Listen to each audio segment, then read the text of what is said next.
भगवते वासुदेवाय। ओम नमः शिवाय। प्रिय मित्रों, आप पवित्र पथ पर अब सांख्य योग के उस चरण में हैं जहां श्री कृष्ण जीवन और मृत्यु के नियम को पूर्ण स्पष्टता के साथ सामने रख रहे हैं। अब वे केवल आत्मा की अमरता ही नहीं बता रहे, वे प्रकृति का अटल नियम समझा रहे हैं। श्लोक 27। जो जन्मा है उसकी मृत्यु निश्चित है और जो मरा है उसका जन्म भी निश्चित है, इसलिए जो टाला नहीं जा सकता उसके लिए तुम्हें शोक नहीं करना चाहिए।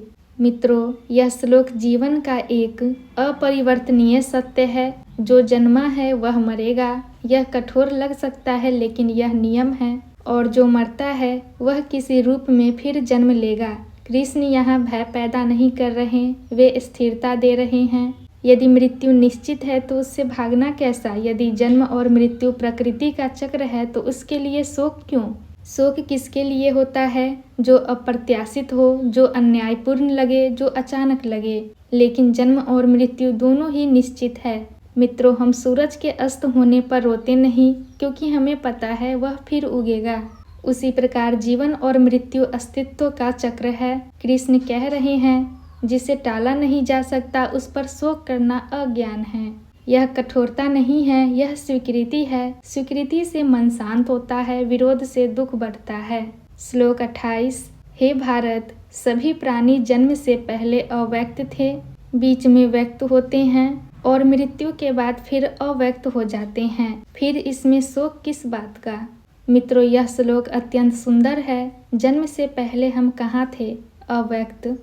किसी को दिखाई नहीं देते थे, कोई नाम नहीं था, कोई रूप नहीं था। फिर एक समय आया, हम व्यक्त हुए, नाम मिला, रूप मिला, पहचान मिली। फिर एक समय आएगा, रूप समाप्त होगा, नाम मिट जाएगा और हम फिर अव्यक्त हो जाएंगे। तो शोक किस बात का? अव्यक्त से व्यक्त, व्यक्त से अव्यक्त। यह समुद्र की लहर जैसा है। लहर उठती है, दिखाई देती है, फिर शांत हो जाती है, समुद्र में मिल जाती है। क्या लहर का अस्तित्व समाप्त हो गया? नहीं, वह समुद्र में ही तो है। मित्रों, कृष्ण हमें यह सिखा रहे हैं, अस्तित्व का मूल तत्व कभी नष्ट नहीं होता, रूप बदलता है, सत्ता नहीं। अर्जुन रूप से जुड़ा था, कृष्ण उसे सत्ता दिखा रहे हैं। जब हम रूप से चिपकते हैं तो शोक होता है, जब हम सत्ता को पहचानते हैं तो शांति आती है। प्रिय मित्रों, इन दो श्लोकों में गीता हमें जीवन का महान नियम देती है। जो जन्मा है वह मरेगा, जो मरा है वह जन्म लेगा।